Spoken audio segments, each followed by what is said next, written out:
Good morning everyone and welcome to this decision meeting for the Children, Families and Education portfolio. I'm Councillor Steve Pitt. I'm the leader of Portsmouth City Council. Councillor Susie Horton, the Cabinet Member for Children, Families and Education, stepped down recently, and in the meantime decision making powers of that portfolio have passed to me. This delegation is to commence at the start of the meeting and cease at its close, and following this meeting there will be a notification to the Chief Executive, the lead for Democratic Services, and the City Solicitor of the new Cabinet Member. Okay, a bit of housekeeping before we get started. If the continuous fire alarm does sound, please evacuate the room and the public gallery by the stairwells. Do not attempt to use the lifts. Please assemble by the statue of Queen Victoria in Guildhall Square.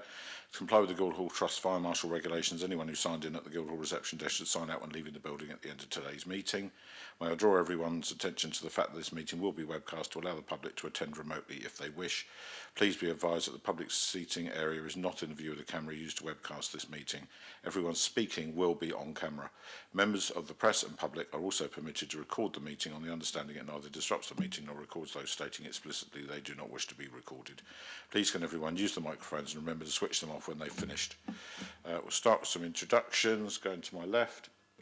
Anna Martin, Democratic Services. And to the back. Angela Mann, Finance Manager for Children's, Families and Education. Sarah Daly, Director of Children, Families and Education. Alison Critchley, Head of Sufficiency and Resources. Mike Stoneman, Deputy Director, Education. Roman Dent, Councillor for Copnor Ward. Thank you very much, everyone. Okay, that takes us to, there are no apologies for absence today. Any declarations of interest? No, none from Ray or myself. And there are no deputations for this meeting. Okay, that takes us to item 3, which is the Admissions Policy 2026-27 for community and voluntary controlled schools. Over to Alison Critchley. Thank you. So this paper is asking members to agree the admissions policy for our community and voluntary controlled schools. There are no changes to the actual detail of admissions arrangements and how children are prioritised for places where schools are oversubscribed. But the admissions policies also include the PANS, the published admission numbers, about how many children should start in any school year. And we're proposing changes in respect of three schools, Manor Infants and Nursery, St George's Beneficial and Copnor Primary to their juniors, so at Key Stage 3. We're proposing reductions to the numbers. This is due to the falling school rolls that we're seeing in the city. It's really important that we try to manage the supply of school places against pupil numbers to try and avoid a situation where a school has really low numbers, which can cause financial and other difficulties. The changes that we're proposing have been discussed with the schools concerned and others. We've had no challenge or issues, and therefore we're asking the committee to agree the policies with those changes to the PANS. Thank you, Alison. Ray, any questions from you? No, and none from me either. It's all standard procedure, and as you say, very important that the schools are able to plan appropriately. So that's approved. Thank you. The next item on the agenda is item 4, which is the travel assistant policies, and I believe that's back with you. Me again, thank you. So this is something that we do on an annual basis, is to review the travel assistance policies. There are 2 policies, one for children of statutory school age, so aged 5 to 16, and one for children aged 16 plus. What we're asking here is for agreement to these draft policies to go out for a period of consultation, and then the decision on the final versions of the policies to be delegated to the Director of Children, Families and Education, because the policies need to be approved by the end of May.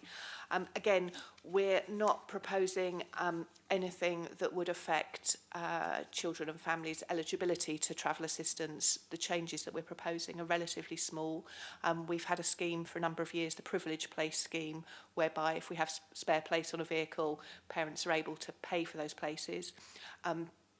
As the number of children needing transport has increased, the availability of those places has gone right down. We only have 3 children, so we're proposing to close that scheme to new applicants. Anyone who's currently receiving travel assistance would continue to receive that. We're planning to make a small increase for the parents of students aged 16 plus. They have to pay. So for those who are not on a low income, we're proposing an increase to that payment, but keeping the charge the same for parents who are on a low income. And then a couple of changes around if children, families move in and out of the city, letting the new authority know, being clearer about unacceptable behaviour from parents as well as from students, and a couple of other clarification points. But our request is for these to be approved to go out for consultation and delegate the final decision. Okay, and Alison, just to clarify, anyone who's currently taking advantage of a privileged place will sort of drift out of the system in due course, but won't be removed from it? So if you have a privileged place, it is always on the understanding that that could be removed if a child who requires it statutorily needs it. So we're not making any change to that. There won't be a sudden move away. It would only be if a child needed it. Yeah, understood. We've been joined by Councillor Hannah Hockaday. Hannah, do you want to just say hello and any declarations of interest? Good morning, sorry for being late, and no declarations. Thank you very much. So we are dealing currently with item 4, which is travel assistance policies. Councillor Dent, any questions? Not from me. Hannah, anything from you? No. Okay, that's fine then, that's approved. Thank you very much. Moving on to item 5, that's the dedicated schools grant budget. I understand that Angela's leading on this item, but I'd like to hear from the rest of you as well, where appropriate, please. Thank you, Angela. Thank you. Hopefully everybody's had time to read the report. This builds on the report that we brought in January, which covered the schools block and the early years block of the DSG. And this report mainly focuses on the high needs DSG block. We've gone to Schools Forum twice before coming to this meeting. The first time was to discuss the proposals that we're putting forward because our in-year funding isn't sufficient to meet all of the projected commitments that we'll have for 25-26. So the first meeting for Schools Forum was on the 5th of February, where we were just outlining the proposals, and on the 12th of February last week we asked for endorsement, and Schools Forum didn't feel as though they were able to endorse the element 3 amounts that we had proposed, and neither the overall budget for the high needs block. They did endorse the use of the DSG reserve to support the budget, which at that point we were projecting would be about 2.7 million. Since the meeting, we've looked at what might be possible, and this report includes some changes from the Schools Forum report. The budget now includes a 1% increase on all the element 3 amounts, which are detailed in the report in the appendix. It also includes the increase on relational practice. A £35,000 decrease was proposed for next year, but that's been put back in. And we have also put a 1% increase on outreach. And we have also increased the budget again for place funding. So that's where our special schools, we were proposing that if they went over their PAN numbers and what we'd commissioned from them, that we would look to potentially not pay the full £10,000, which had become custom and practice, but the regulations are clear that, you know, local arrangements can apply for numbers over those places. But we've put the budget back to fully account for the £10,000 a place for the places that we're projecting we will be using in 25-26.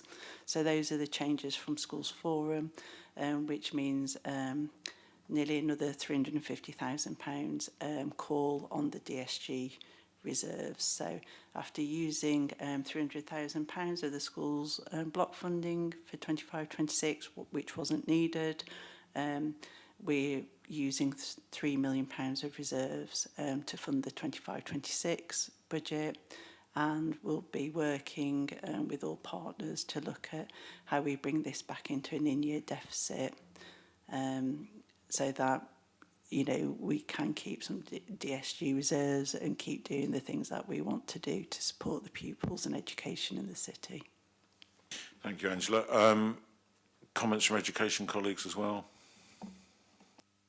Yeah, just a few comments. Nothing much to add really, but just to say that there is still now a body of work to do following this report in terms of those areas which are still kind of outstanding. So you'll be aware of a number of areas, including, for example, early years and the inclusion centre that was proposed, the work we're doing with the special schools around place funding above agreed published numbers, and how we look at a different model of funding which is more sustainable going forward. Also looking at the bespoke packages that we've agreed with, for example, the Harbour School, which we've done to support local need, but is there a better way of doing that going forward? So there is quite a lot of work to do over the next few months, year, and it's likely that we'll have to come back to Schools Forum with a revised budget, and obviously back to the Cabinet member for that. So, but that work will now be put in place. We had an early meeting last week to start to plan for that, and that's what we'll be doing over the next few months. Okay, anyone else? No? Members' questions? No? Okay, a few mainly comments from me. I thought the Schools Forum meeting was very good. It was certainly respectful, and concerns were raised appropriately, and I'm really pleased with where we've been able to get to since that meeting. I note that we're planning to work with the schools on those Element 3 top-ups to make sure that the money is being targeted exactly where it needs to go, and understand the pressures on them as well. So that's a collaborative piece of work that needs to happen over the coming months, and should help us to get a clearer picture of where we stand with that. But it's important that they've got some certainty at this stage and that they can plan appropriately.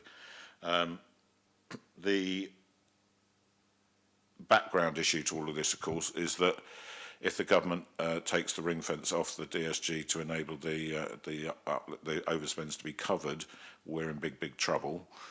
Lots of other LEAs around the country are in similar position. And if we get to that point, then the demand will come onto the main revenue budget to try and deal with those gaps. And we're already dealing with an estimate of £5.9 million overspend on temporary accommodation. Children's families also have a large amount of pressures as well, and we've got the other pressures building in adults. So these are not issues unique to us as a council. They're happening all over the country. The key thing that needs to happen here is that the new 3-year local government settlement that's been heavily trailed by the government needs to address some of these issues which are affecting councils up and down the country, because the wheels haven't just fallen off, the bus has crashed. So we now need to make sure that we are making the case, and I know the LGA are working across all political parties very, very strongly on this to make a case for that funding to be corrected. We know what's happened over the last decade or so, and it's now reached a point of unsustainability. We've been very lucky to date that we have had those reserves in the DSG that's enabled us to keep things moving forward and do the things that we want to do, because let's be clear, nobody wants to be providing less money for anything. That's not what we're all here for. We want to look after our children, and particularly those in the high needs block. But we are where we are due to the funding landscape that's with us. My feeling is that if we do not get that 3-year settlement that addresses these wider issues, and if by December 2026 in local government finance settlement, at that point we are not looking at significant uplifts 2027-2028 in accordance with what we hope to have already been promised, we're all be in big trouble. And that won't just be Portsmouth, that'll be every single council in the country. We are at the end of the road. So something big needs to shift very soon.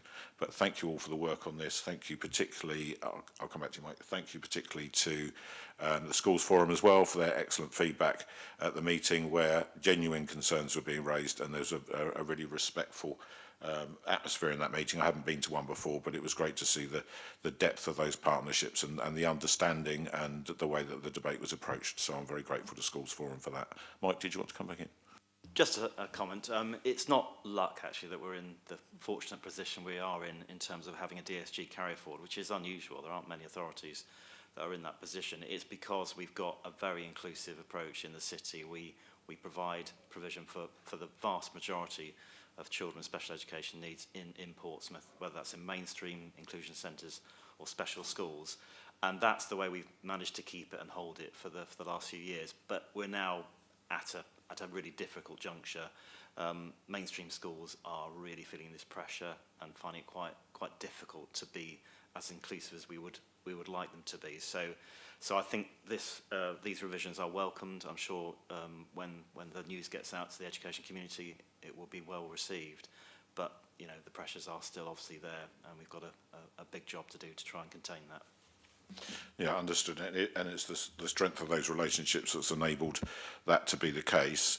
And it was very clear from the Schools Forum meeting that this is a strong partnership that's delivered that inclusion, whereas in other parts of the country we've got local authorities having to send children miles out of their area in order to receive the education that they need to receive.